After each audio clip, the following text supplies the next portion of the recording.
Bonsoir à vous, chers membres de la plateforme Info Direct numéro 2.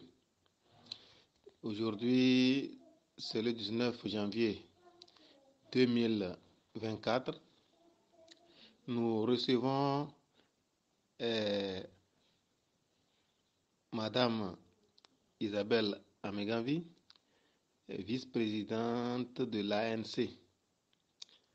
Donc, vous allez vraiment être à l'écoute et vous préparer aussi pour vous poser vos questions au moment opportun. Nous allons faire une discussion d'une heure de temps ou d'une heure trente, et nous allons ouvrir le panel pour que ceux qui veulent puissent poser les questions à notre cher invité. Donc, soyez bénis et que Dieu bénisse tout le Togo. Donc, si Madame la Présidente est en ligne, alors nous allons la prier humblement de bien vouloir se présenter aux membres de ce panel. Merci beaucoup à vous. Bonsoir madame, vous êtes connectée déjà sur l'info direct numéro 2. Donc vous êtes connectée sur l'info direct numéro 2. Vous pouvez rentrer madame. Oui, bonsoir chers frères et sœurs, chers compatriotes togolais de la terre bénie de nos aïeux, de la diaspora également. Je vous salue. Je voudrais, d'entrée de jeu, comme on est à l'orée de la nouvelle année 2024, que vous me permettez de vous souhaiter une très bonne et heureuse année. Mes vœux surtout de santé, puisque lorsque nous avons la santé, nous savons que Allah nous donnera tout le reste de surcroît. Le reste, c'est la prospérité, c'est le bonheur, c'est la paix du cœur. Donc, c'est ces vœux-là que je vous souhaite à tous. Heureuse année 2024 à vous tous, mes frères et mes sœurs. Eh bien, je suis Ameganvi Manavi Isabelle Djigbodi. Dans la vie courante, je suis avocate de profession, inscrite au barreau du Togo depuis 1994. Et dans la vie courante aussi, je fais de la politique comme vous le savez. Et donc, je suis deuxième vice-présidente de l'Alliance nationale pour le changement, ANC. Dans la vie courante, toujours, je suis également première adjointe au maire de la commune du Golfe 4, dont le ressort territorial est à Moutivé, qui regroupe au total 28 quartiers du centre-ville, de la vieille ville de Lomé, donc Odioviakope, Nikonakwe, Amoutivé, etc., etc. Et donc, voilà succinctement la présentation que je peux faire. Je peux continuer en disant, il n'y a rien à cacher là-bas, en disant que je suis célibataire, mais je suis mère d'une fillette qui a aujourd'hui 25 ans. Elle est dans sa 25e année, qui est donc actuellement étudiante. Je crois avoir tout expliqué sur ma personne. Merci beaucoup. Merci beaucoup, madame. Soyez la bienvenue. Vous nous aviez donné votre identité, votre biographie. Nous vous remercions. Alors, vous êtes avocate. Alors, dites-nous, quel est l'état général de la justice au Togo? Merci beaucoup, Madame la vice-présidente. Vous avez parlé, vous avez évoqué le cas des marchés qui prennent feu. Les marchés ont pris feu, celui d'Assigame, de Kara. Aujourd'hui, nous avons essayé, on a un peu partout. Bon, quelle est votre, quelle est votre pensée envers ces femmes et hommes qui sont en train de souffrir dans leur chair de la perte de leur activité vitale? Merci beaucoup à vous. Qu'attendez-vous alors de la justice togolaise et de l'État et de l'État togolais en ce qui concerne la conduite à tenir vis-à-vis de ces braves qui ont tout perdu? Ce que nous attendons de la justice togolaise, c'est simple, hein? C'est que le procureur puisse se saisir véritablement de ce dossier-là pour qu'on puisse situer la population togolaise sur l'origine de ces incendies-là. Est-ce que ces incendies sont d'origine criminelle, sont d'origine accidentelle? Quelle est l'origine de ces incendies-là? Alors, si ces incendies sont d'origine criminelle, ben, on attend de la justice que la justice puisse chercher les coupables, pas les coupables qu'on identifie et qu'on crée de toutes pièces. Hein. Les vrais coupables, les criminels, si c'est d'origine accidentelle, on cherche les criminels qui ont causé ça et qui sont sanctionnés par la loi qui les prévoit. Pas qu'on aille chercher des gens pour leur régler des comptes politiques en leur imputant l'abomination d'avoir incendié les marchés. Ce n'est pas de ça qu'il s'agit. Il faut chercher les vrais coupables et les sanctionner pour que le peuple puisse savoir pourquoi on peut aller à cette extrémité-là. Bon, maintenant, si ces incendies sont d'origine accidentelle, eh bien, il faut sérier les responsabilités aussi. Parce que un accident peut arriver par imprudence, par négligence, par faute d'avoir pris toutes les mesures sécuritaires qui sied. Et donc, en ce moment-là, eh bien, sur les intérêts civils, eh bien, celui qui est responsable et qui est le propriétaire, j'allais dire, des marchés, doit pouvoir réparer les dommages causés ou les dommages qu'ont subis nos mamans. Et donc, c'est faire en sorte de leur aider pour qu'elles puissent régler leurs problèmes de dette qu'elles ont contractés au niveau des microfinances et des banques. Et puis ensuite, pour qu'elles puissent recommencer leurs activités. On a appris déjà qu'il y a un nouveau site qui est en train d'être préparé et mis à la disposition des femmes. Oui, c'est bien beau, mais si on met un nouveau site à leur disposition et qu'elles n'ont rien, elles n'ont pas un seul centime pour démarrer leur activité, eh bien, le nouveau site, il va rester vide et il n'y aura personne pour l'animer. Et nos femmes qui ont besoin de ces activités-là pour nourrir leur famille aussi seront dans une situation délétère qui ne sied pas parce qu'elles sont victimes d'un acte imprévisible qui a complètement détruit leur vie, détruit leur... Il faut reconstituer cette ville-là pour que l'espoir renaisse en ces femmes-là et que ces femmes-là sont des travailleuses. Et la femme togolaise, moi j'ai toujours dit, est une femme vaillante, qui n'est pas paresseuse, qui ne croise pas les bras, qui exerce son activité, qui se bat.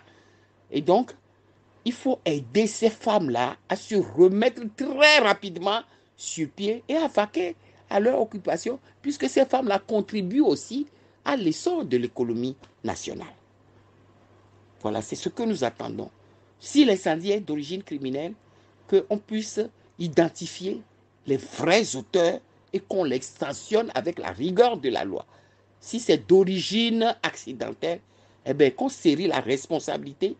Si c'est la négligence, si c'est l'imprudence et autres, qu'on saisit les responsabilités et que dans tous les deux cas, que sur les intérêts civils, on puisse dédommager ces femmes-là qui ont subi tout ces dommages-là pour qu'elles puissent recommencer très rapidement leurs activités. Depuis plusieurs années, l'ANC a subi plusieurs tentatives de déstabilisation. Alors, quels sont les atouts qui vous ont permis de vous en sortir? Et quelles sont les projections politiques du parti ANC? Merci pour la question. Oui, c'est vrai que l'ANC a reçu beaucoup de coups. Beaucoup de coups. Et quand je dis cela, il faut prendre ça dans le sens le plus large du terme. Beaucoup de coups, tant physiques que moraux. Et je vais même ajouter financiers même. Beaucoup de coups physiques, moraux et financiers du pouvoir en place contre lequel on s'oppose, l'ANC s'oppose, puisque nous sommes un parti d'opposition. Mais les coups qui ont le plus, j'allais dire, attristé l'ANC, c'est les coups que l'ANC a reçus de ses partenaires de l'opposition. Et ces coups-là ont été les coups les plus tordus et les plus pernicieux que l'ANC ait jamais reçus. Et ces coups sont d'autant plus tordus et pernicieux que ces coups viennent de partenaires qui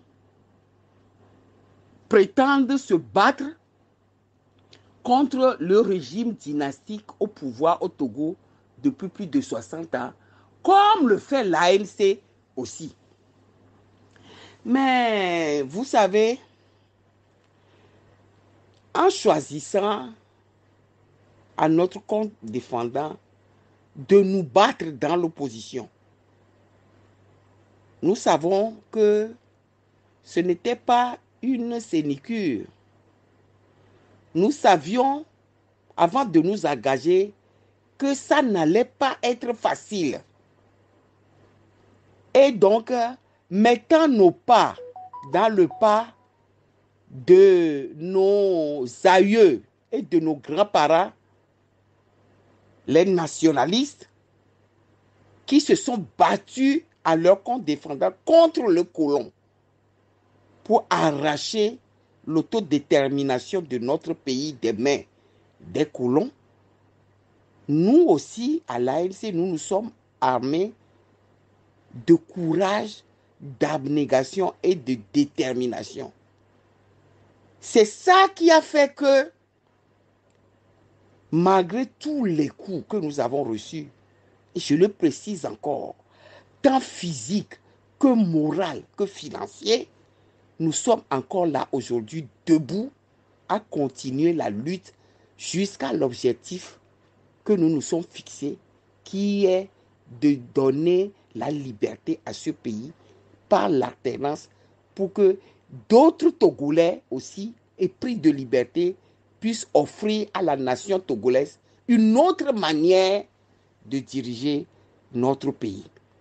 Et donc, c'est de ce courage-là que dont nous nous sommes inspirés de nos grands-parents nationalistes qui nous a permis de faire face à tous ces coups-là que je dis que nous avons reçus tant du parti au pouvoir que de certains de nos propres partenaires de l'opposition.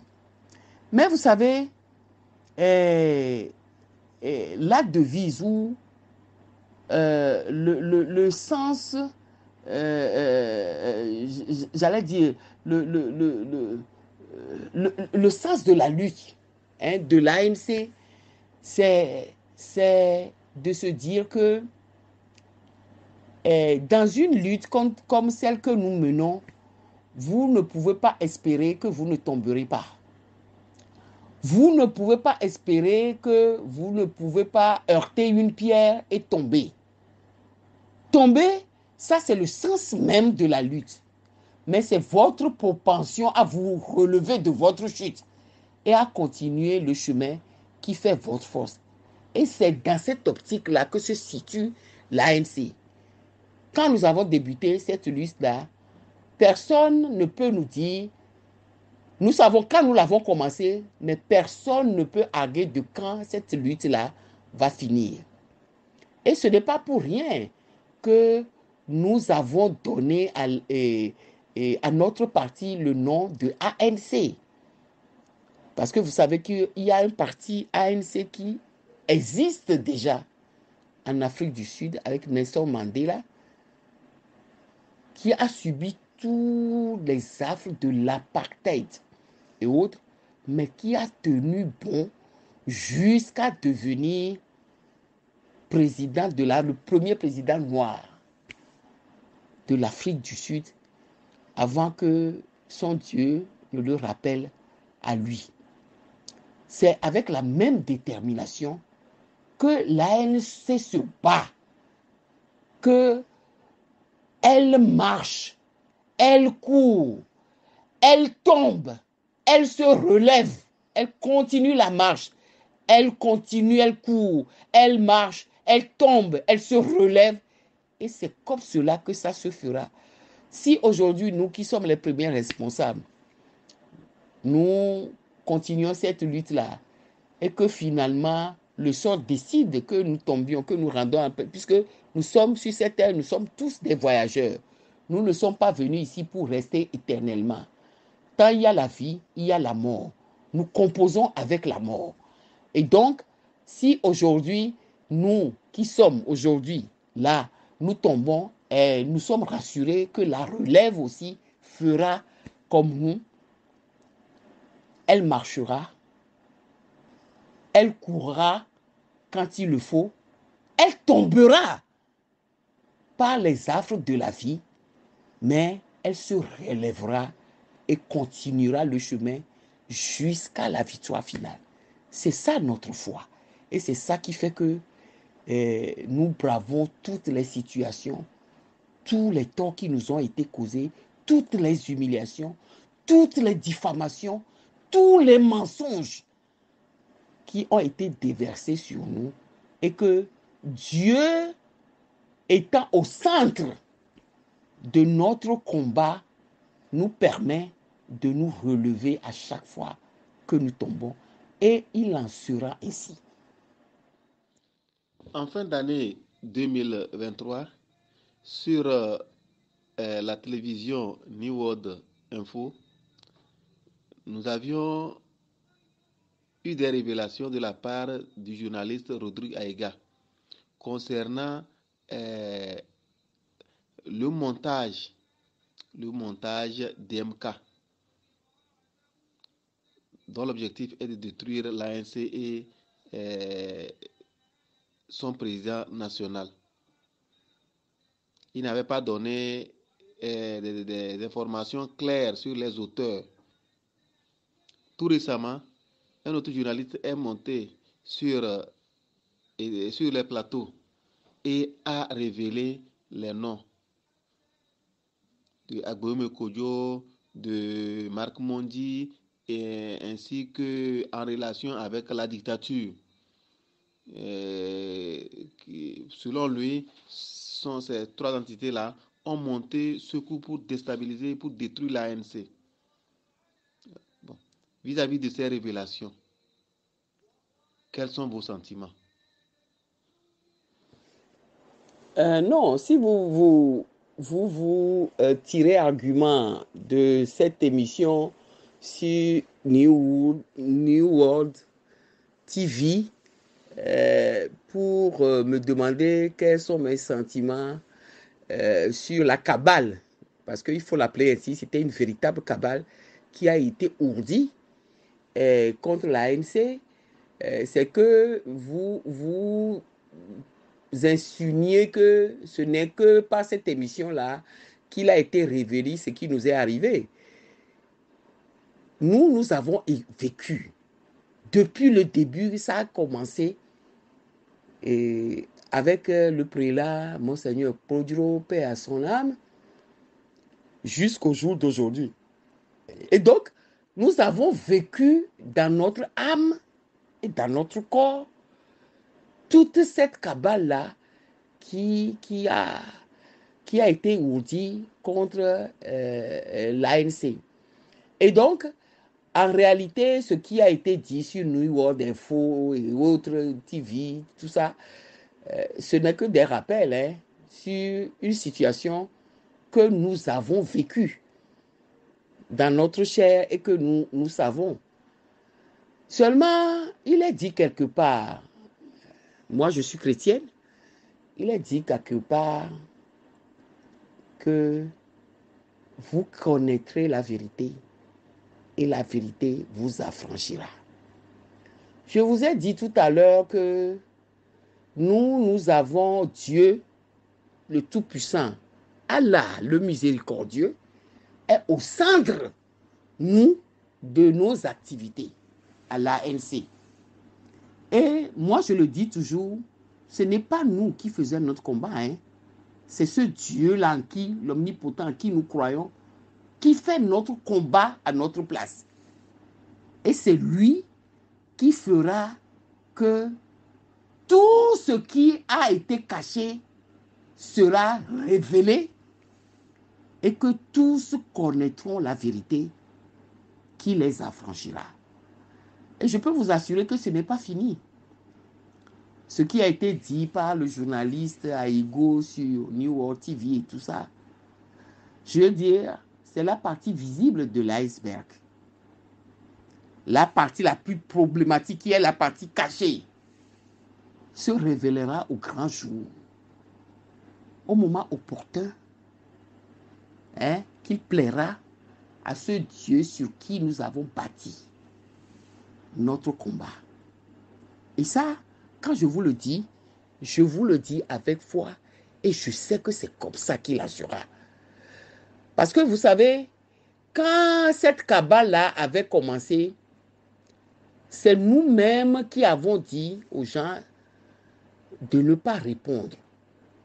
Parce que nous estimons que nous nous battons pour un même objectif, qui est celui de démanteler le régime RPT uni soixantenaire qui a pris en otage le peuple togolais. Et nous nous disons que nous n'allons pas nous tromper de combat. Nous n'allons pas laisser ce combat et nous battre contre nous-mêmes au sein de l'opposition. Voilà pourquoi, quand ça avait commencé, nous nous sommes dit que le peuple togolais qui vit tous les jours ce qui se passe sur le territoire fera la part des choses et saura dans tout ce qui est en train de faire ce qui est la vérité et ce qui ne l'est pas. Malheureusement, cela n'a pas été le cas et nous avons décidé, vous me direz peut-être un peu tard, mais il n'est jamais tard pour bien faire, maintenant de dire et d'intervenir sur tout ce qui se passe aujourd'hui sur le plan politique, que cela vienne de l'opposition ou que cela vienne du parti au pouvoir. Voilà pourquoi nous sommes sortis de notre silence sépulcral pour aujourd'hui donner de la voix et dénoncer tout ce qui est fausseté et mensonge pour que la vérité triomphe. Et je vous le dis, la vérité, elle va triompher. Elle a commencé à triompher, ce n'est pas fini. Elle triomphera dans son entièreté et il en sera ainsi. Merci beaucoup, madame, pour votre disponibilité. Nous avons appris sur les médias les interventions, les communiqués de l'ANC dénonçant un découpage régionaliste au Togo, ce qui a suscité la convocation du CPC. Dans ce CPC, certains partis comme le CAR ont proposé une commune, un député. Alors, aujourd'hui, un membre de la coalition regroupant le CAR a apporté des éclaircissements en soutenant cette proposition, mais en nuançant un tout petit peu en disant que là-haut, les préfectures dans lesquelles les préfectures les plus peuplées, on leur ajoute un député. Par exemple, quand nous prenons Golfe, la préfecture du Golfe, comme c'est 7 communes, on leur donne un député en plus, ça fera 8 députés. Par exemple, à Gouaï, 6 communes, on leur donne un député, ça fera 7 députés. Alors, cela n'a carrément rien à voir avec l'idéologie, la proposition de l'ANC. Alors, quelle analyse faites-vous de ces propos? Et qu'est-ce qui serait bien pour la nation togolaise? Non, tout ce que moi je peux dire de ces propositions-là, c'est de la pure tragicomédie. C'est de la pure tragicomédie. Parce que le problème tient son origine de quoi? Je crois que c'est l'article 11 de la Constitution dit que tous les Togolais sont égaux en droit, en dignité et autres. Or, le découpage qui a été fait, et bon, moi je suis étonné, hein, c'est comme les gens se rendent compte que c'est seulement aujourd'hui que la ANC parle de ce problème d'inéquité, d'inégalité dans le découpage électoral. Ce problème de découpage électoral a toujours été un pan de notre combat que nous avons toujours mené quand nous étions à l'UFC à l'époque, quand nous étions à l'AMC et quand nous étions à l'Assemblée nationale. Nous nous sommes battus à l'Assemblée nationale lorsqu'on avait fait le découpage des communes. Avant ça, nous sommes battus en 2013. Même en 2007, nous nous sommes battus pour le découpage que nous trouvons inéquitable. En 2013, nous sommes revenus là-dessus sans avoir gain de cause. Et pour les communales de 2019, nous sommes revenus aussi sur le découpage. Lorsque nous étions à l'Assemblée nationale, nous avions dit que les communes, le découpage communal sur la base duquel on veut aujourd'hui calquer le découpage législatif est déjà un découpage inéquitable à son essence qui viole les dispositions constitutionnelles, puisque cela se passe comme si certains Togolais ont plus de privilèges que d'autres. Je donne un exemple. Si dans certaines zones, il faut 20 000 personnes pour choisir un député, dans d'autres zones, il faut 200 000 personnes pour choisir un député. Ça voudrait dire quoi? Ça voudrait dire que c'est de l'apartheid d'abord qu'on fait parce qu'on estime que certains Togolais ont plus de valeur que d'autres et que dans certaines zones, des Togolais ont moins de valeur que d'autres. C'est pour ça qu'il faut qu'il soit 200 000 pour voter pour un député, alors que dans d'autres zones, 10 000 suffisent pour voter un député.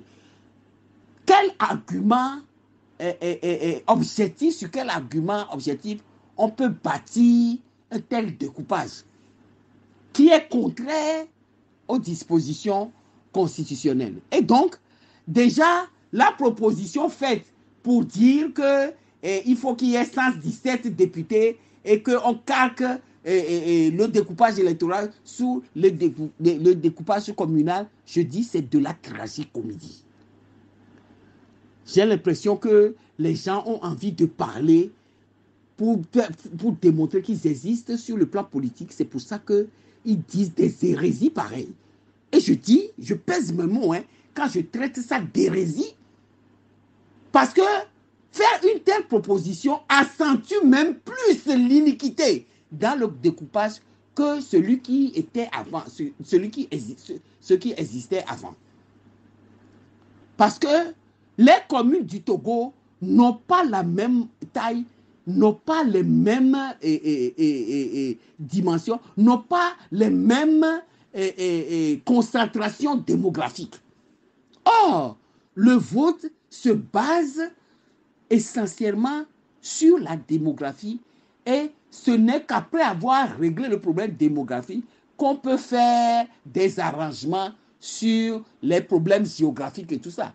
Personne n'a jamais vu dans aucun pays nulle part qu'on mette l'accent dans un découpage électoral sur les principes géographiques d'abord, avant que de considérer les principes démographiques. Jamais. Ça ne s'est jamais vu nulle part. Et donc, je dis, c'est que les gens ne font même pas la différence entre ce qui relève de la décentralisation des communes que ce qui relève du législatif, dont le rôle principal pour le législatif est de voter les lois et de contrôler l'action du gouvernement. Par contre, le rôle dévolu aux communes, c'est de promouvoir le développement sur leur territoire communal, d'être proche de la base et de régler les problèmes existentiels des populations à la base. Et donc, on ne peut pas calquer un découpage législatif sur un découpage communal. C'est de la pure hérésie. Et moi, j'ai profondément honte quand un parti de l'opposition, qui se dit de l'opposition, fait une telle proposition honteuse et qui fait de nous, Togolais, certains Togolais à part entière et d'autres Togolais entièrement à part. C'est scandaleux. C'est purement scandaleux qu'un parti de l'opposition puisse faire des propositions pareilles. La dernière fois, j'étais sur les réseaux sociaux et j'ai vu que Synergie, une structure de la société civile togolaise qui se trouve dans la diaspora, a fait une prospection, une étude, mais extraordinaire sur le découpage électoral qui prévoit que on puisse faire ce découpage qui élimine les disparités qu'on constate dans le découpage actuel sans toucher au nombre des députés. Parce que, voyez-vous, mais pour un pays de, je ne sais pas combien on est quoi, 8 millions d'habitants, 117 députés. Pour un pays, un tout petit pays de 8 millions d'habitants, 117 députés, pourquoi? Et ce problème de régionalisation ou bien de considération de la population à la base est déjà réglé, puisque notre constitution porte la création du Sénat.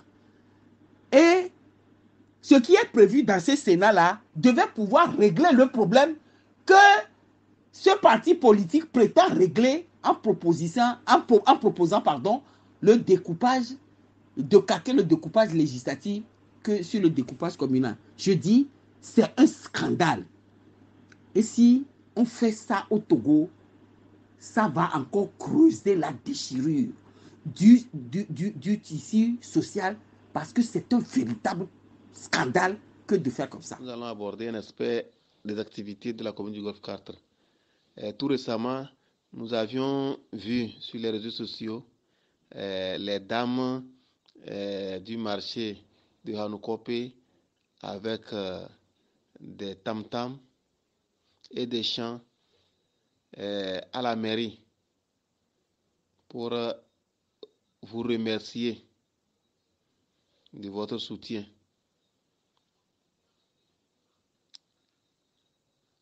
Alors, comment interprétez-vous cette visite de nos chères mamans?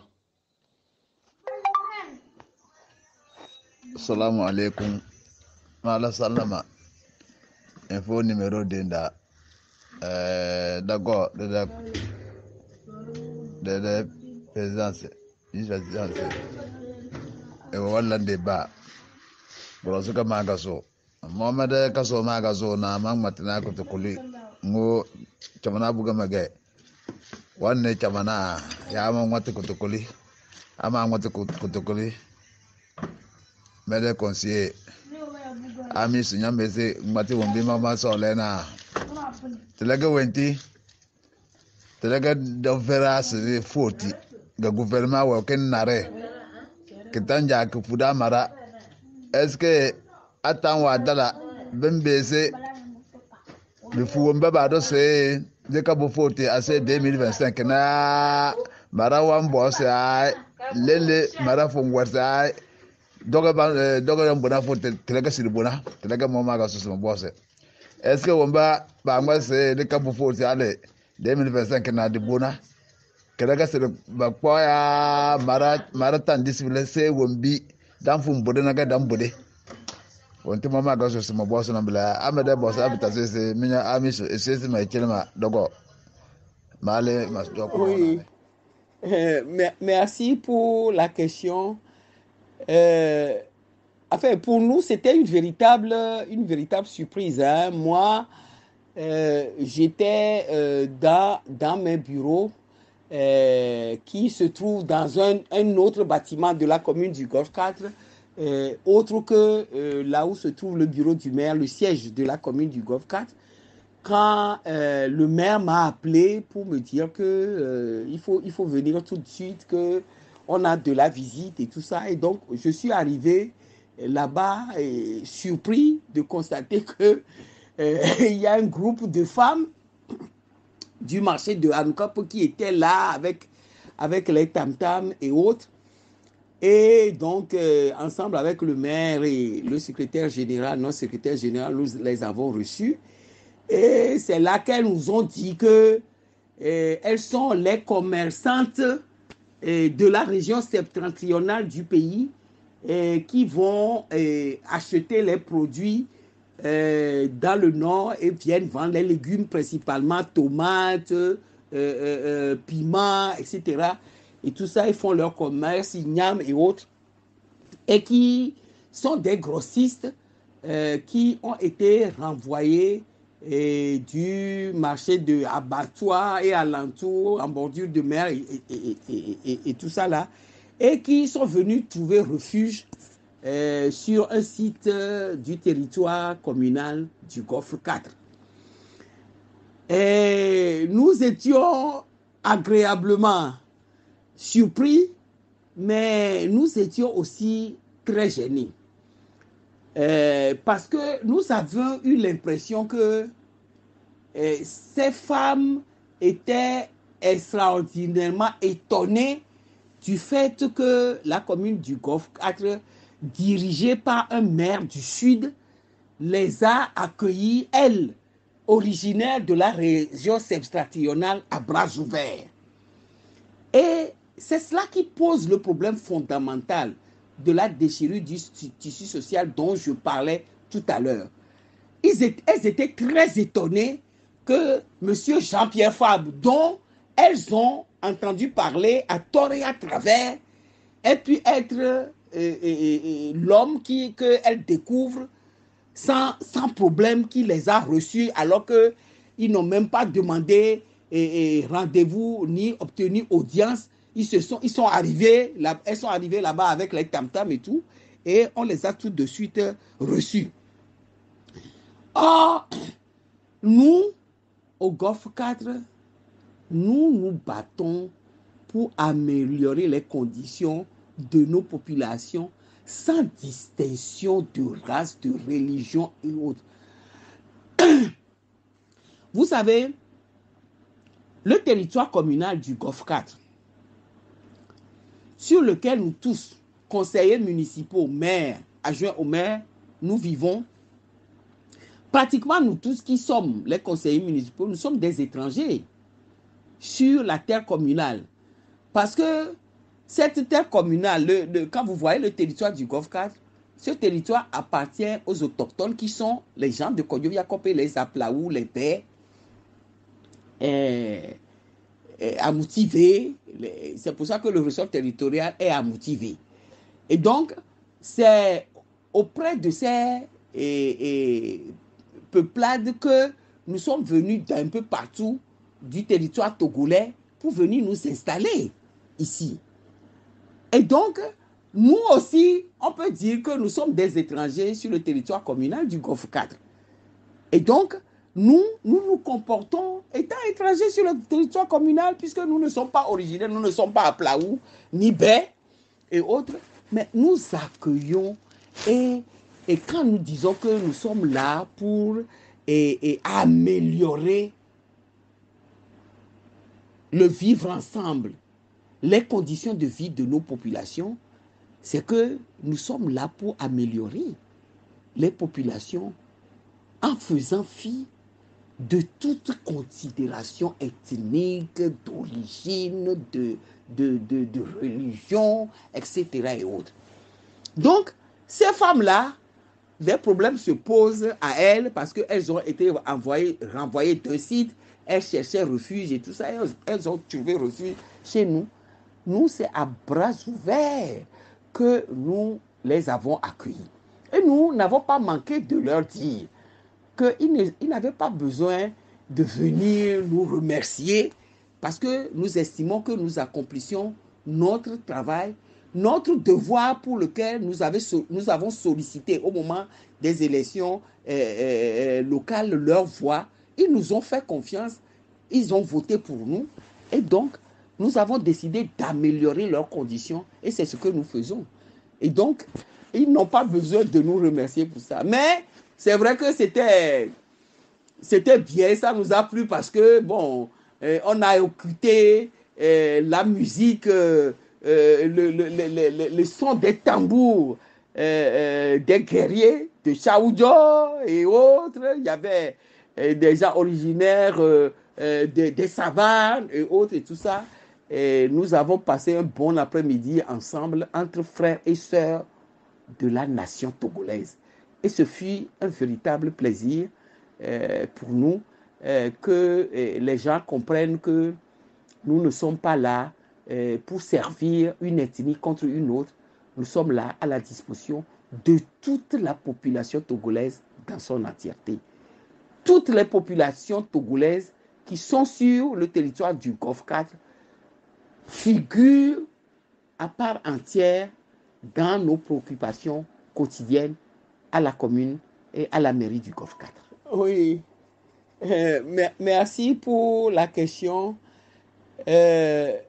Enfin, pour nous, c'était une véritable surprise. Hein. Moi, j'étais dans mes bureaux qui se trouvent dans un autre bâtiment de la commune du Golfe 4, autre que là où se trouve le bureau du maire, le siège de la commune du Golfe 4, quand le maire m'a appelé pour me dire que il faut venir tout de suite, qu'on a de la visite et tout ça. Et donc, je suis arrivé là-bas et surpris de constater que il y a un groupe de femmes du marché de Hanouka qui étaient là avec les tam-tams et autres. Et donc, ensemble avec le maire et le secrétaire général, notre secrétaire général, nous les avons reçus. Et c'est là qu'elles nous ont dit que elles sont les commerçantes de la région septentrionale du pays qui vont acheter les produits dans le nord et viennent vendre les légumes principalement, tomates, piments, etc. Et tout ça, ils font leur commerce, igname et autres, et qui sont des grossistes qui ont été renvoyés du marché de abattoirs et alentours, en bordure de mer et tout ça là, et qui sont venus trouver refuge sur un site du territoire communal du Golfe 4. Et nous étions agréablement surpris, mais nous étions aussi très gênés. Parce que nous avions eu l'impression que ces femmes étaient extraordinairement étonnées du fait que la commune du Golfe 4, dirigée par un maire du Sud, les a accueillies, elles, originaires de la région septentrionale, à bras ouverts. Et c'est cela qui pose le problème fondamental de la déchirure du tissu social dont je parlais tout à l'heure. elles étaient très étonnées que M. Jean-Pierre Fabre, dont elles ont entendu parler à tort et à travers, ait pu être l'homme qu'elles découvrent sans problème, qui les a reçus alors qu'ils n'ont même pas demandé rendez-vous ni obtenu audience. Elles sont arrivées là-bas avec les tam-tams et tout, et on les a tout de suite reçus. Or, nous, au Golfe 4, nous nous battons pour améliorer les conditions de nos populations sans distinction de race, de religion et autres. Vous savez, le territoire communal du Golfe 4, sur lequel nous tous, conseillers municipaux, maires, adjoints au maire, nous vivons, pratiquement nous tous qui sommes les conseillers municipaux, nous sommes des étrangers sur la terre communale. Parce que cette terre communale, quand vous voyez le territoire du Golfe 4, ce territoire appartient aux autochtones qui sont les gens de Kodjo-Yakopé, les Aplaou, les Pères, à Moutivé. C'est pour ça que le ressort territorial est à Moutivé. Et donc, c'est auprès de ces peuplades que nous sommes venus d'un peu partout du territoire togolais pour venir nous installer ici. Et donc, nous aussi, on peut dire que nous sommes des étrangers sur le territoire communal du Golfe 4. Et donc, nous nous comportons étant étrangers sur le territoire communal puisque nous ne sommes pas originaires, nous ne sommes pas à Plaou, ni Bé et autres, mais nous accueillons et quand nous disons que nous sommes là pour améliorer le vivre ensemble, les conditions de vie de nos populations, c'est que nous sommes là pour améliorer les populations en faisant fi de toute considération ethnique, d'origine, de religion, etc. et autres. Donc, ces femmes-là, des problèmes se posent à elles parce qu'elles ont été renvoyées d'un site, elles cherchaient refuge et tout ça, elles ont trouvé refuge chez nous. Nous, c'est à bras ouverts que nous les avons accueillis. Et nous n'avons pas manqué de leur dire qu'ils n'avaient pas besoin de venir nous remercier parce que nous estimons que nous accomplissions notre travail, notre devoir pour lequel nous avons sollicité au moment des élections locales leur voix. Ils nous ont fait confiance, ils ont voté pour nous et donc nous avons décidé d'améliorer leurs conditions et c'est ce que nous faisons. Et donc, ils n'ont pas besoin de nous remercier pour ça. Mais c'est vrai que c'était bien, ça nous a plu parce que, bon, on a écouté la musique, le son des tambours des guerriers de Chaoudjo et autres. Il y avait des gens originaires des savanes et autres et tout ça. Et nous avons passé un bon après-midi ensemble entre frères et sœurs de la nation togolaise.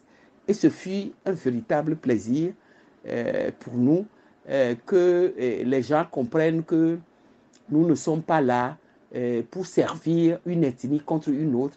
Nous sommes là à la disposition de toute la population togolaise dans son entièreté. Toutes les populations togolaises qui sont sur le territoire du Golfe 4 figurent à part entière dans nos préoccupations quotidiennes à la commune et à la mairie du Golfe 4. Oui, merci pour la question. Bon, en fait, c'était une conférence de presse qui avait été organisée pour faire le point à l'orée de la nouvelle année, de la situation politique dont nous avons hérité de l'année passée, 2023, pour débuter l'année nouvelle 2024. Il s'agit de faire un grand point sur le contexte politique actuel. Et dans cette déclaration de de presse, l'ANC a posé la base et a mis le point sur 6 grands problèmes fondamentaux qui minent la situation politique de notre pays. Le point 1, c'est le constat de la fin du mandat de l'Assemblée nationale actuelle et qui emporte la caducité de la majorité parlementaire et subséquemment celle du gouvernement. Puisque, conformément à l'article 52 de la Constitution, les élections législatives auraient dû se tenir dans les 30 jours précédant l'expiration du mandat des députés. Ce qui veut dire que les élections législatives devaient être organisées entre le 1er et le 31 décembre 2023. Or, la non-tenue à ce jour de ces élections-là, dans les délais constitutionnels, enlève donc aux députés la légitimité qu'ils ont. Et subséquemment, comme le gouvernement est formé sur la base de la majorité à l'Assemblée nationale, et ça emporte également la caducité donc du mandat de ce gouvernement-là, qui aujourd'hui, on va remarquer, tant l'Assemblée nationale sont dans une situation de fait. Plus dans une situation de droit, mais dans une situation de fait. Le deuxième problème évoqué est que pour être conforme à la Constitution, le découpage électoral pour les élections législatives doit obligatoirement être fondé sur le poids démographique de chaque circonscription électorale. Ça, j'en avais déjà parlé dans évoqué le problème dans la précédente dans ma précédente réponse aux questions, à la question qui m'a été posée, et que l'ANC rejette cette idée bizarre, biscornue, tordue de monter à 117 le siège, le nombre des députés pour soi-disant régler le problème, alors que monter et calquer sur le découpage communal, le découpage législatif, enfonce encore plus l'iniquité sur la base duquel l'ANC a dénoncé le découpage électoral qui existe aujourd'hui. Donc, l'ANC sollicite un découpage équitable qui prend en compte le respect de la Constitution, qui reconnaît à tout Togolais, à toute Togolaise, l'équité et l'égalité en droit et en devoir. Le troisième problème évoqué est le fichier électoral. Vous savez que quand la CENI a décidé de faire le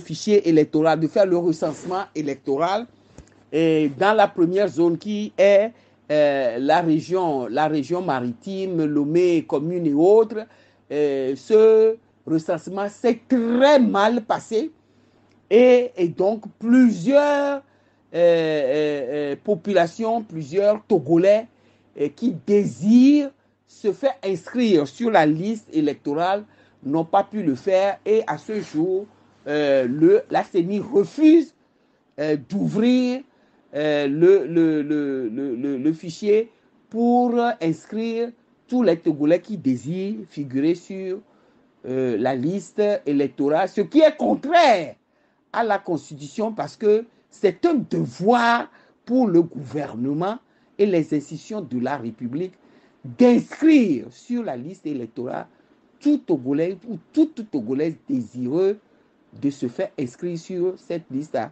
puisque le droit de vote est un droit reconnu. Or, vous ne pouvez avoir un droit de vote et être candidat et éligible à quelque élection que si vous êtes inscrit sur une liste électorale, sur un fichier électoral. Or, il se trouve que beaucoup de Togolais et Togolaises qui ont voulu s'inscrire sur la liste électorale n'ont pas pu le faire, le recensement électoral ayant été bâclé, et je le dis à dessein, à la zone numéro 1, réputé à tort ou à raison, fief de l'opposition, et qui a laissé sur les carreaux beaucoup de Togolais qui n'ont pas pu s'inscrire. Et donc, nous avons encore reposé ce problème et sollicité qu'on puisse inscrire tous les Togolais sur toute l'étendue du territoire qui désirent se faire inscrire sur la liste électorale. Le cinquième problème, c'est la modification unilatérale des lois, règlements électoraux à moins de 6 mois des élections. Ça, c'est un problème important que nous avons toujours soulevé quand nous étions à l'Assemblée nationale et quand nous sommes hors de l'Assemblée nationale. Parce qu'il faut rappeler que la convention de la CEDEAO sur la démocratie et son protocole additionnel, auquel le Togo est parti, impose qu'à 6 mois des élections, il n'est pas possible de changer les lois et sur les élections, à moins d'avoir le consensus de tous les acteurs. Or, le régime RPT uni aujourd'hui, unilatéralement, sans le consensus dont parle la directive de la CEDEAO, ici, s'octroie le droit de réviser et d'adopter à l'Assemblée nationale par le seul régime RPT uni et ses amis, des lois qui sont promulguées tout de suite et qui sont applicables à tous les Togolais à moins de 6 mois des élections qui sont prévues pour être organisées très bientôt. Bonsoir, Madame Manavi. La date des élections a été fixée au 16 février, au 16 mars. Au cas où nous n'arrivons pas à obtenir gain de cause de nos revendications par rapport à ce découpage électoral, qu'allons-nous faire? Est-ce que nous allons participer aux élections ou non?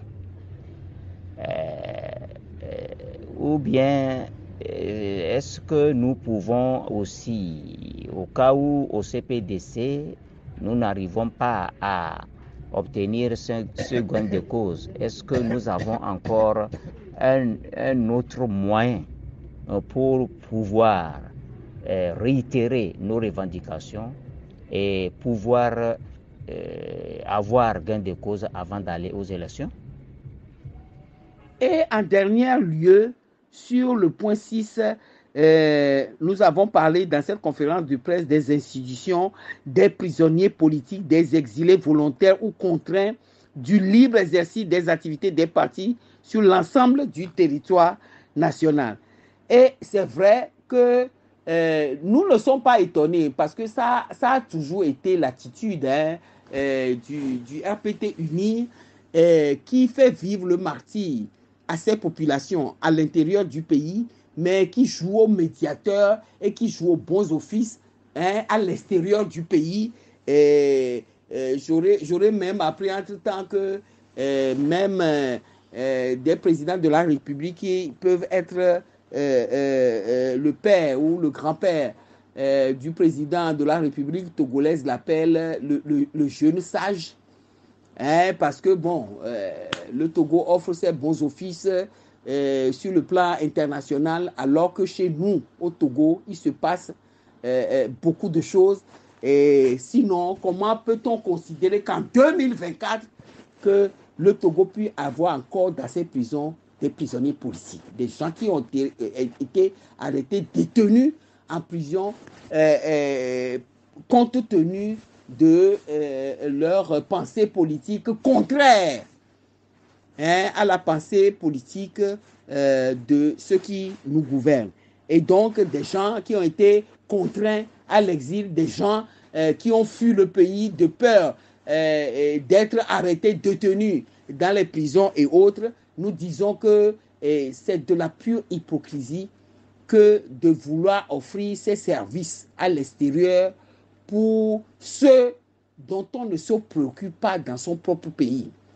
Parce que un adage de chez nous dit que pour aller dire aux voisins et donner l'ordre aux voisins de balayer la devanture de sa chambre prenez le soin de balayer, de rendre propre votre même devanture, d'abord, avant que d'aller et rendre propre, prétendre rendre propre la devanture de votre voisin. C'est en cela que l'ANC exige que le chef de l'État qui offre ses bons offices ailleurs puisse régler le problème et libérer tous les détenus politiques qui sont encore en 2024. Et c'est une honte pour notre pays dans les jours du pouvoir sur la base de leurs idées politiques et autres contraires à l'idée politique du régime qui nous gouverne. Nous avons également évoqué les difficultés qui sont faites aux partis d'opposition en violation de la charte des partis politiques, en violation du statut de l'opposition, en violation de la Constitution, quand il s'agit pour ces partis politiques d'opposition d'exercer les activités régaliennes prévues par la loi pour tous les partis politiques. Pas plus tard que la semaine dernière, l'ANC veut organiser une tournée dans les fédérations de l'intérieur du pays. Et lorsque nous faisons ce genre d'activités, nous informons toujours le ministre de l'administration territoriale et le ministre de la sécurité sur le déplacement de la délégation du bureau national qui va rencontrer nos fédérations à l'intérieur du pays. Quelle ne fut notre surprise lorsque nous avons reçu la réponse du ministre nous disant de nous conformer à la loi sur les manifestations publiques, alors que le ministre sait très bien que la lettre que nous lui avons adressée ne fait pas état de meetings publics organisés, mais de réunions qui devaient avoir lieu au siège du parti dans les fédérations concernées. Or, ces genres de rencontres-là, il ne s'agit pas, seuls sont autorisés les militants et les responsables des fédérations de l'intérieur du pays que les membres du bureau national rencontrent pour parler du parti, pour prendre des décisions et apporter les nouvelles du bureau national et aux fédérations à l'intérieur du pays. Et donc, c'est des tracasseries qui sont faites aux partis de l'opposition sur leurs activités, et surtout à l'intérieur du préfet ou à l'intérieur du pays où les préfets, des maires, des chefs traditionnels jouent au potentat et en violation de la loi interdit des rencontres qui ont lieu dans les sièges des partis politiques de l'opposition. Il s'agit d'un autre scandale et d'une incongruité aussi dans notre pays qui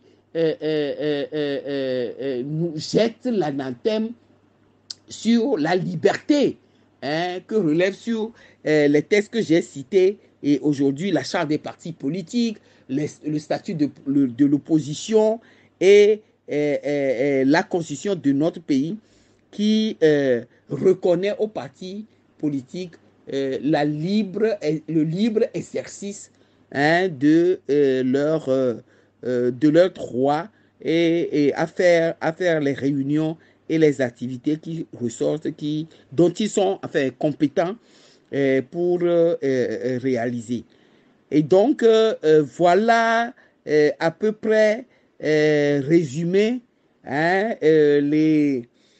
les problèmes, les grands problèmes posés par l'ANC à cette conférence de presse dont la déclaration liminaire est publiée sur les réseaux sociaux pour ceux qui veulent aller encore dans les détails et savoir exactement quelle est la position de l'ANC sur ces grands problèmes que j'ai énumérés tout à l'heure.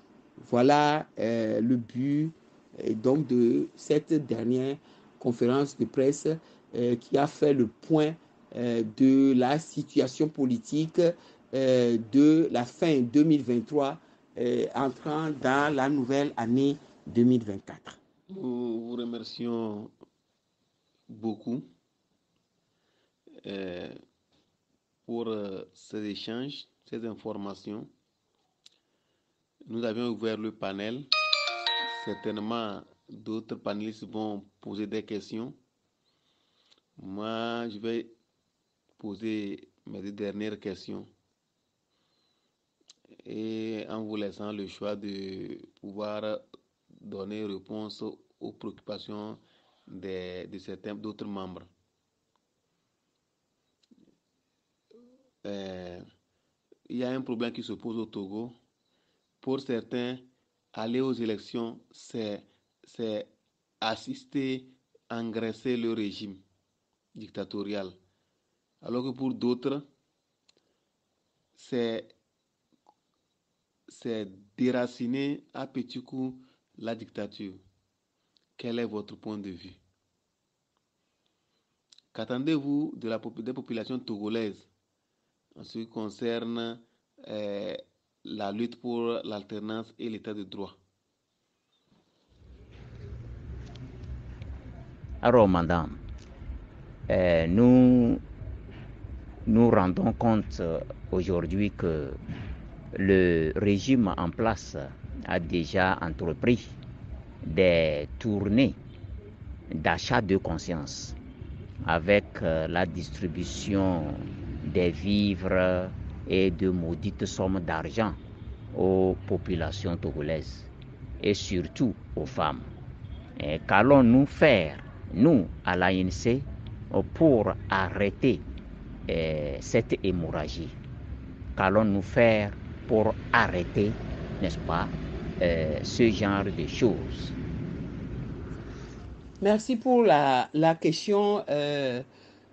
Bon, c'est une question assez pertinente et qui est difficile à répondre comme cela, mais qui est tout aussi facile aussi, hein, quand on considère d'où nous venons et où nous voulons aller.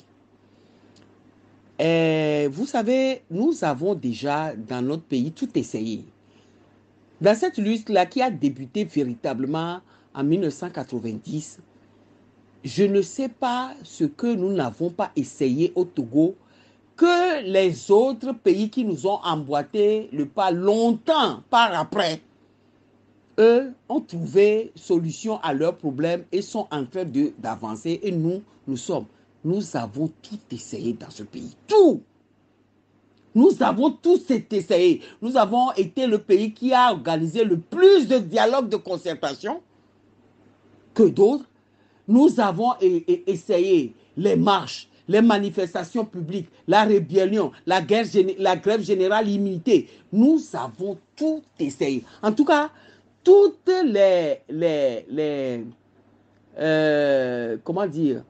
toutes les activités offertes légalement à un parti politique pour faire valoir ses droits, tout a été essayé dans notre pays en vain. C'est comme cela aussi que nous avons déjà été à des élections.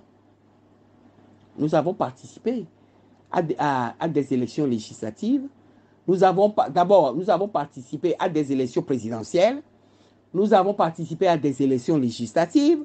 Nous avons participé à des élections communales et autres. Mais ce que les gens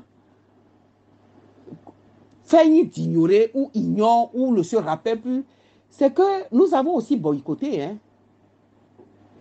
Autant nous avons participé à ces 3 types d'élections, autant nous avons déjà boycotté des élections présidentielles, nous avons boycotté des élections législatives et les élections, c'est seulement les élections communales, puisque c'est la première fois qu'on organise les élections locales après plus de 31 années de délégation spéciale. Je peux dire que c'est seulement les élections communales que nous n'avons pas eues, puisque c'est la première qui a été organisée depuis plus de 30 d'années en 2009, que nous n'avons pas boycotté. Et donc aujourd'hui, comme nous parlons, les élections régionales, on n'en a jamais fait non plus. Donc c'est maintenant la première fois qu'on organise les régionales également. Mais pour ce qui concerne les présidentielles et les législatives, nous avons déjà boycotté. Maintenant, la question est de savoir quel est le tribut ou bien quel est l'avantage que nous avons tiré pour ce qui concerne nous, parti de l'opposition, des boycotts que nous avons faits dans le temps. Et quel est l'avantage que nous avons tiré des élections auxquelles nous avons participé, surtout en ce qui concerne les législatives. Au moins, lorsque nous avons, moi je dirais, parce que j'ai été à l'Assemblée nationale et je sais ce qui s'est passé quand nous étions à l'Assemblée nationale, l'opposition à l'époque, il y avait l'ANC, il y avait le K, il y avait les FDR, il y avait ADI et autres à l'Assemblée nationale, mais nous avons fait des combats nobles là-bas au niveau de l'opposition et autres et tout. Aujourd'hui, nous ne sommes plus à l'Assemblée nationale parce que les dernières élections législatives, nous les avons boycottées.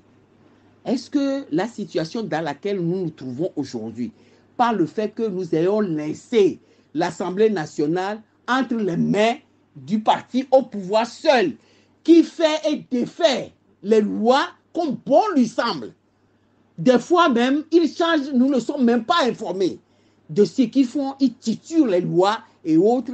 Est-ce que c'est ça qui est le plus avantageux dans la lutte que nous faisons, ou bien est-ce que c'est le fait, coûte que coûte, de leur donner le pion d'être là et de les empêcher par les moyens de droit dont nous disposons et autres. Étant entendu que pour ceux qui sont pour la révolution, ah oui, mais nous sommes d'accord aussi, hein, que la révolution peut régler ce problème-là plus rapidement que les voies que nous autres, nous choisissons. Et donc, ce que je peux dire, c'est que nous ne sommes pas un seul parti de l'opposition. Parce que nous ne sommes pas sortis d'un parti unique, parti État, pour venir créer encore un parti unique de l'opposition. Non, nous sommes plusieurs partis de l'opposition, dont certains pensent qu'il faut aller, d'autres disent qu'il ne faut pas aller, il faut faire la révolution. Mais ce que moi je peux dire ici, c'est que, mais il y a un adage de chez nous qui dit, beaucoup de viande ne gâte pas la sauce.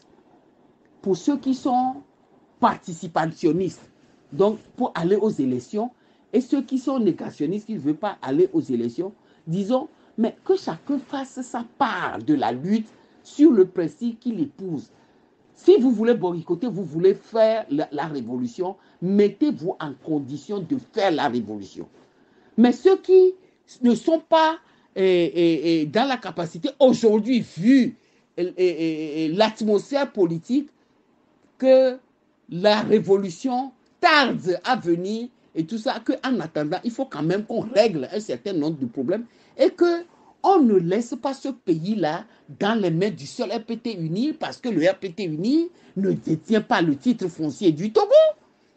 Et donc pour ceux-là aussi, mais il faut que chacun considère la vie de l'autre et que moi je dis que chacun n'a qu'à faire sa part et beaucoup de viande ne gâtant pas la sauce. Quelque part, nos semelles se croiseront et nous nous remonterons ensemble pour l'objectif, puisque l'objectif final, c'est de démanteler ces régimes, ces caténaires dictatoriales qui a pris en otage le sort de tout le peuple togolais. Et donc, que ce soit par la révolution ou par les élections et autres, moi je dis, c'est beaucoup de viande. Et toutes ces viandes-là ne gâteront pas la sauce. Parce que chez nous, nous faisons des choses où nous mettons du poisson fumé, nous mettons aussi de la viande de mouton, des fois nous mettons aussi la peau à maman, nous mettons aussi la peau de bœuf et tout ça. Et donc, toutes ces viandes-là rendent les sauces encore plus succulentes. Et c'est à cela que moi, j'appelle le peuple togolais. En ce qui nous concerne, nous, à l'ANC, nous avons décidé de participer aux élections parce que nous ne sommes plus d'avis de laisser notre pays à la merci du RPT uni pour qu'il en fasse ce qu'il veut tout seul. Nous voulons, nous aussi, étant Togolais à part entière, que notre voix aussi soit entendue. Madame, que pensez-vous des propos tenus par certains Togolais qui disent que les élections ne constituent pas une solution au problème togolais?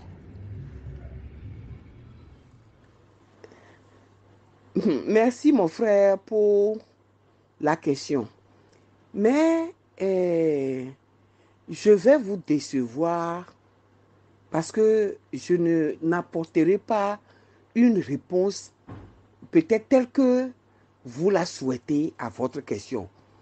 Pour la simple raison que lorsque on est en lutte, qu'on est en train de lutter contre un régime dictatorial, séculaire, datant de plus de 50 ans, on ne lui montre pas les armes avec lesquelles on fait le combat. Parce que, voyez-vous, si je dis tout à l'heure que, oh, mais si le régime refuse de faire ce que nous réclamons et autres, nous n'allons pas aller aux élections. Eh bien, ce que le régime va faire, c'est qu'il ne va rien faire, puisqu'il espère que nous n'allons pas, il ne veut pas que nous allons aux élections avec lui. Il préfère organiser les élections avec ses amis et tout ça, comme bon, et on l'a fait en 2018, et puis ils se retrouvent là-bas entre copains et coquins, et bon, ils font ce qu'ils veulent. De la même manière, si je vous réponds que, quel que soit ce qu'ils vont faire, nous allons aller. Là aussi, ils vont dire, ok, eh bien, si vous allez aller à n'importe quelle condition, eh bien, nous n'allons rien faire, puisque, bon, vous allez aller quand même. Tu vois, vous voyez, c'est des genres de questions que moi je qualifie, ou bien les réponses que je qualifie de stratégiques, qui ne peuvent pas être déversées sur la place publique à l'état actuel des choses. Tout ce que moi je peux vous dire, c'est que avançons pas à pas.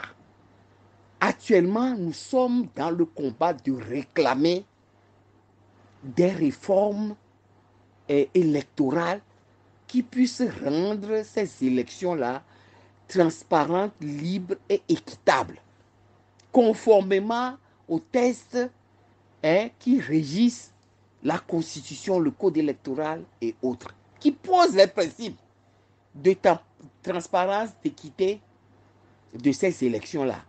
Battons-nous pour les avoir. Maintenant, quand nous serons battus pour les avoir et que nous arriverons à la porte et dans le délai qui convient, nous déciderons ensemble si nous devons aller malgré ce que nous avons obtenu ou à défaut de ce que nous avons obtenu ou si nous n'allons pas aller.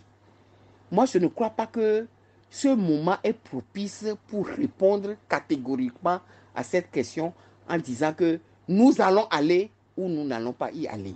Il s'agit d'une question stratégique à laquelle moi, je vous conseille la patience à redoubler de vigilance dans le combat pour que nous puissions obtenir ce que nous voulons, qui n'est pas une utopie, mais qui est un droit que nous reconnaissent les textes internationaux et autres. La transparence, l'équité des élections, c'est des principes et c'est des normes internationales qui reconnaissent cela.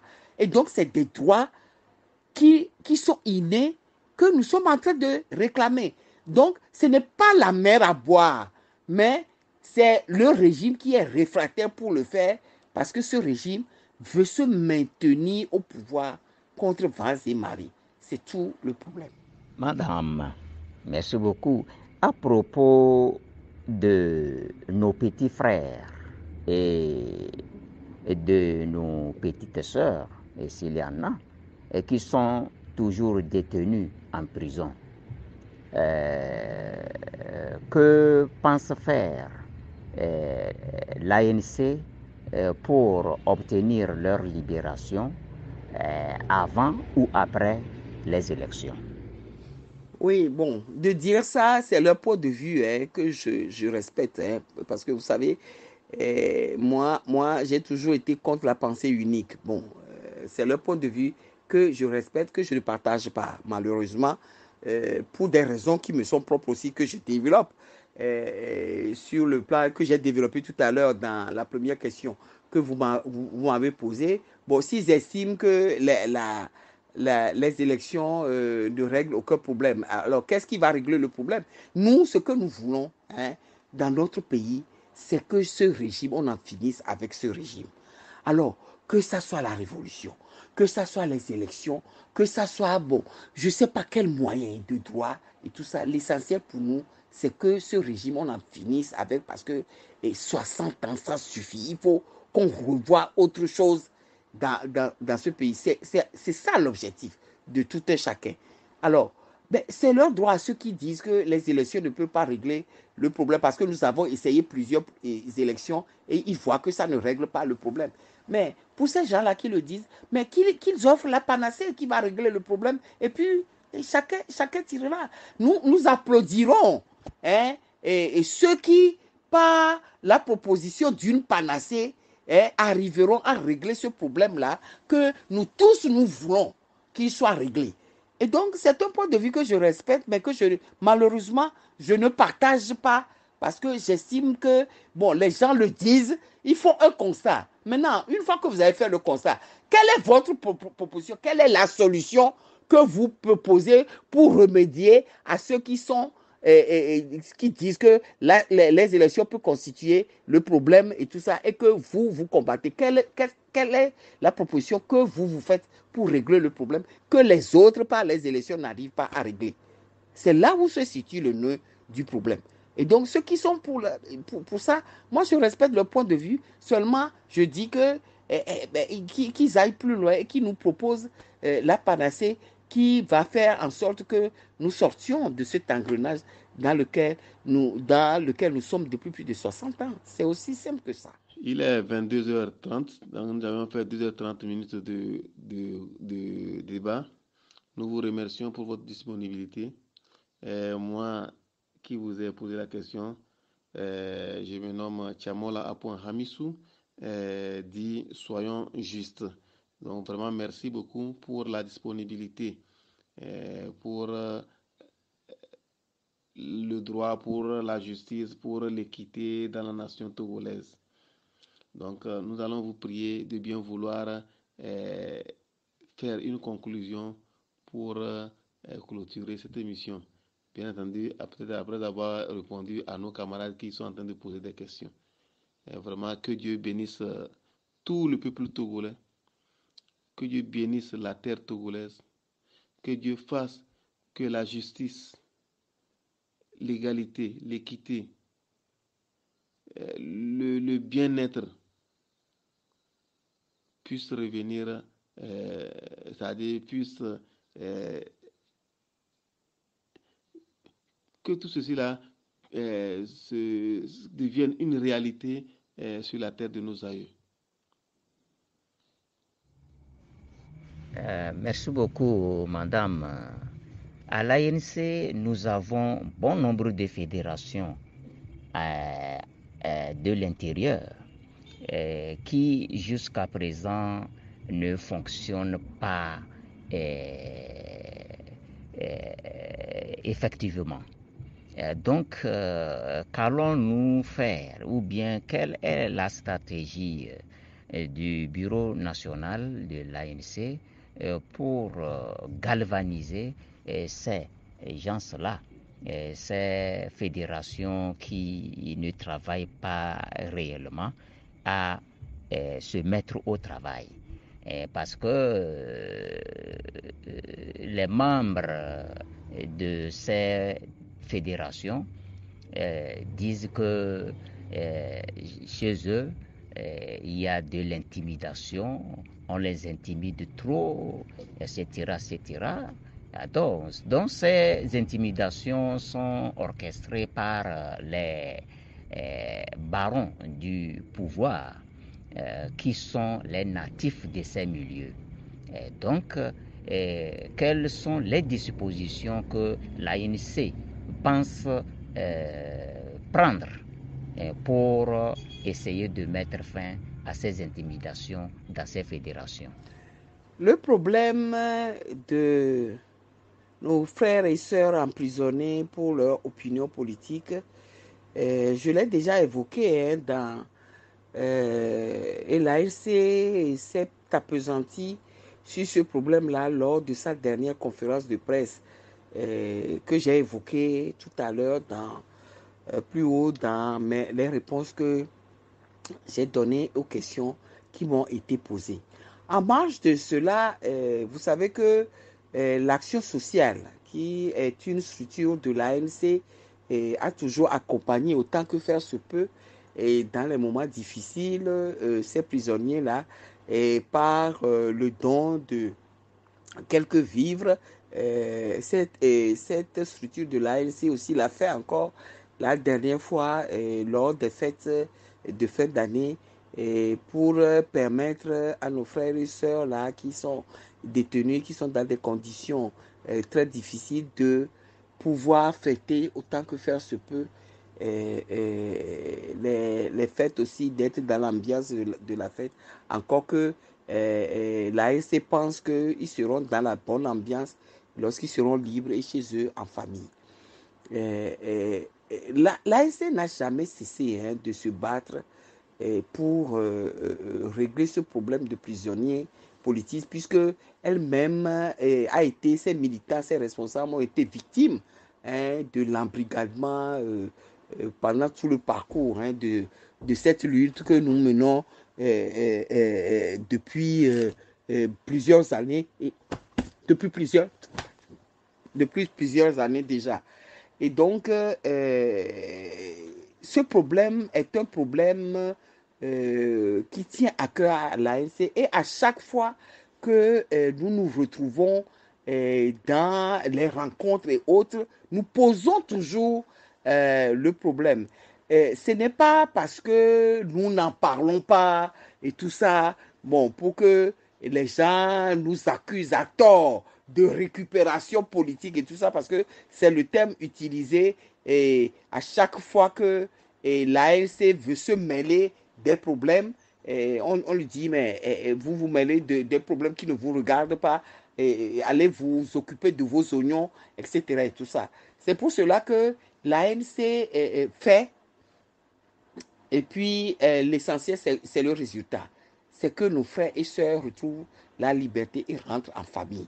Parce que le temps qu'ils ont passé là-bas, ça suffit. Il faut qu'ils rentrent en famille et qu'au Togo, on puisse dire demain qu'il n'y a plus un seul détenu politique dans les prisons du Togo.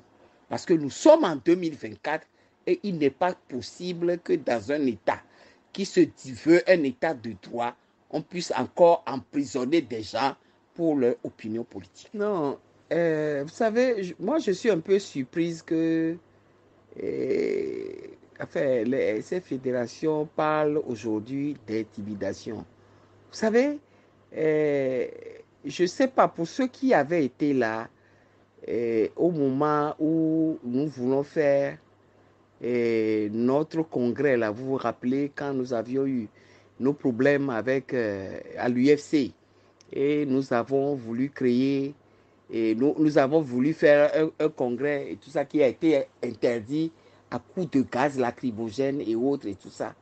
Et les affres que nous avons connues à la création de l'ANC, et tout ça là me fait dire que l'ANC, si on peut paraphraser ou bien on peut caricaturer comme ça, l'ANC est un bébé qui a été mis au monde dans une douleur indicible.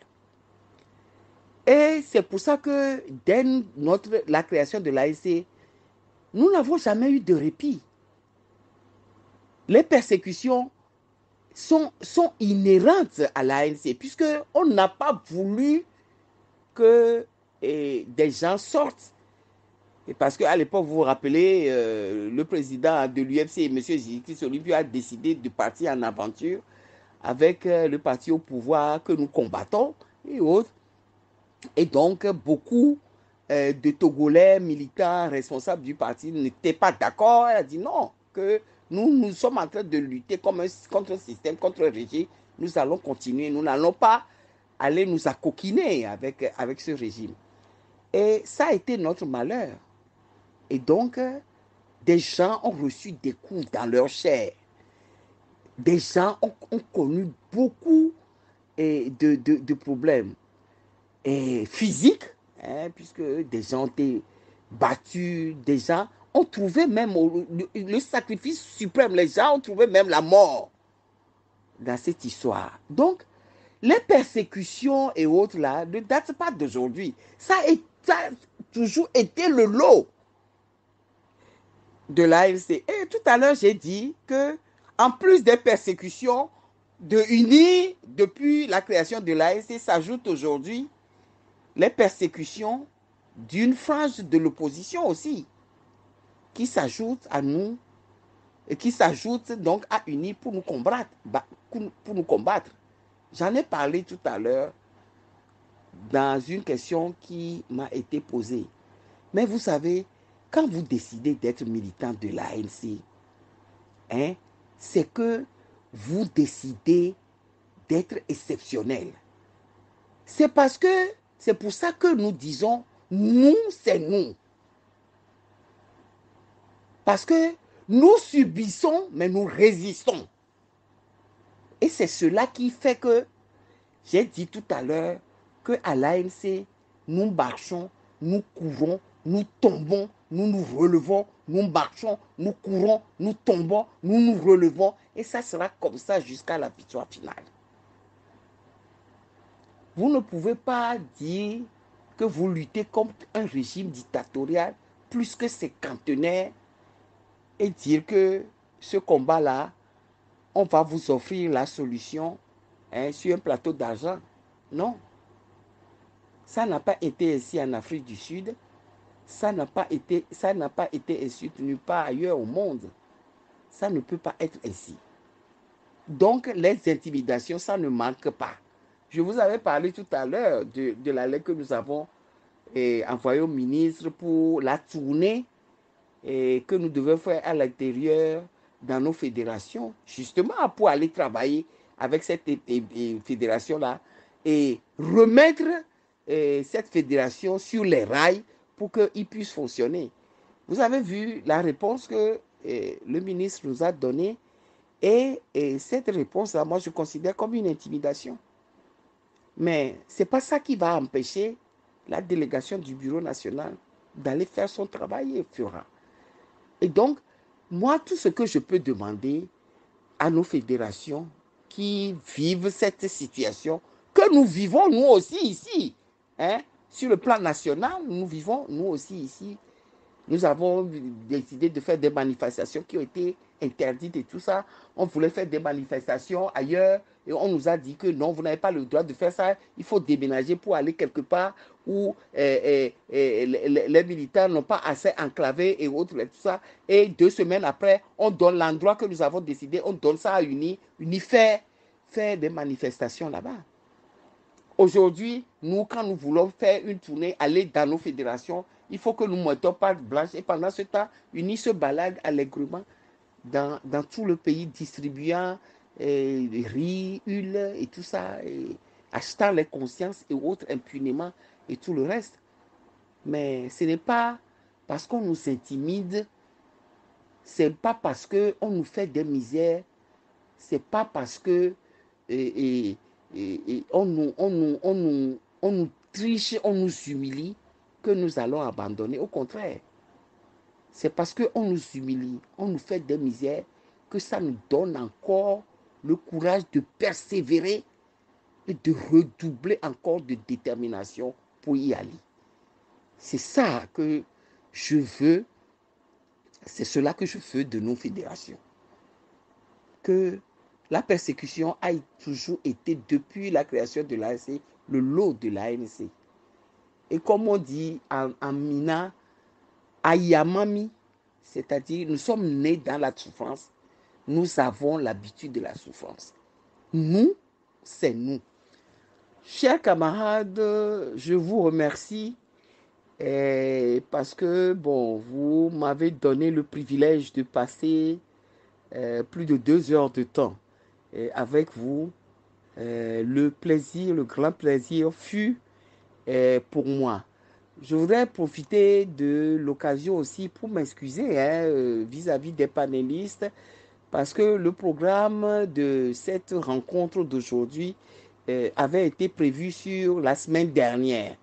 Mais c'est compte tenu des circonstances indépendantes de ma volonté que je n'ai pas pu être avec vous la semaine dernière et que Dieu faisant bien les choses, j'ai répondu donc à l'appel en ce jour et donc je comprends que tout ce qui arrive concourt au bien de ceux qui aiment Dieu.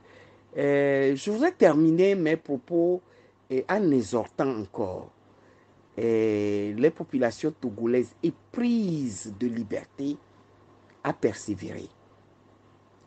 Notre cause est juste. Et parce qu'elle est juste, elle triomphera. Si cela tarde à venir, nous avons l'obligation de l'attendre en nous battant, en faisant chacun notre part. Et elle sera au rendez-vous.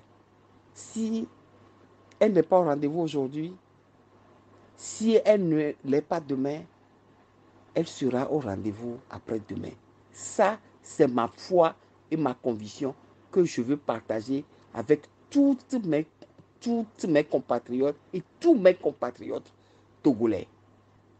La nuit est longue, mais le jour vient. Merci, madame. Le RPT UNIR, c'est un régime que nous sommes en train de combattre.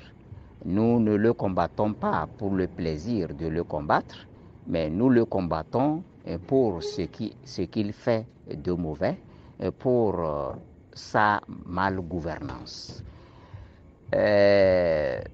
Mais aujourd'hui, nous remarquons que certains éléments du RPT UNIR sont revenus aux affaires. Quelle appréciation faites-vous du retour aux affaires de ces éléments, de ces anciens éléments du RPT UNIR?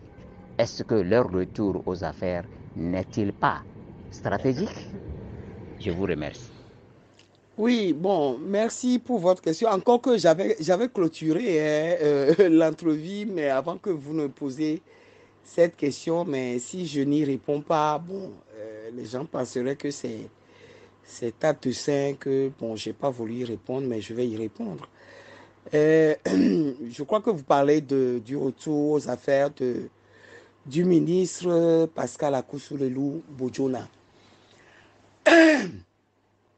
qui, après avoir essuyé des misères du régime RPT UNIR et après avoir été mis au banc des accusés pendant plusieurs années, a été rappelé et revient donc aux affaires. Je l'ai dit tout à l'heure, vous savez, je dis souvent que les choix politiques que nous faisons, nous le faisons à toute connaissance de cause et lorsque ces choix politiques sont faits, nous devons les assumer. Moi, je n'ai aucun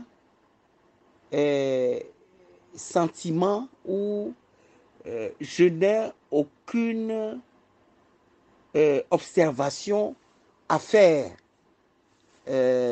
du choix de M. Pascal Bojona de revenir aux affaires parce qu'il s'agit d'un choix qui lui est personnel et qu'il assume en tant que personne ayant décidé de faire ce choix. à partir de ce moment-là, nous ne pouvons que respecter ce choix. Quand bien même ce choix peut-être n'est pas le mien, qui suis-je pour dire que ce choix ne devait pas être le sien non plus? C'est pour cela que je dis que c'est un choix personnel et lorsque vous avez fait ce choix-là, vous devez l'assumer. Vous savez, M. Pascal Bodiona, tout le monde sait que je le connais bien et que moi, j'ai des relations personnelles avec le couple Bodiona, puisque son épouse est une sœur à moi. Mais nous avons des relations privilégiées qui nous permettent chacun de respecter le choix de l'autre. Autant M. Bodiona respecte mon choix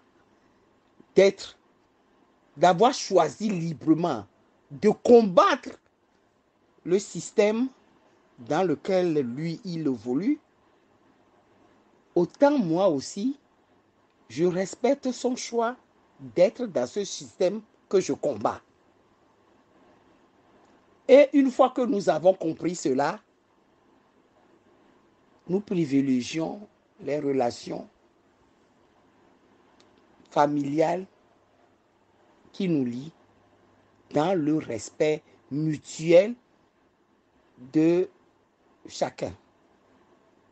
Et donc, je le redis encore, sûrement que le retour de M. Bodiona aux affaires ne peut être que stratégique pour le chef de l'État qui a fait de lui son conseiller spécial. Sûrement que c'est stratégique, mais c'est l'affaire du chef de l'État et du régime RPT uni. Ce n'est pas le mien.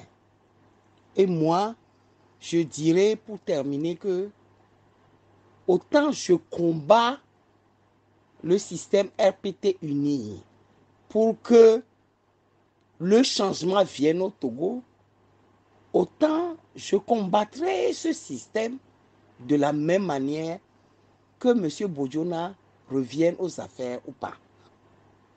Et donc, je reste déterminé à m'opposer à ce régime qui reste, à mon sens, le même quand M. Bodiona n'y était pas que quand M. Bodiona y est aujourd'hui.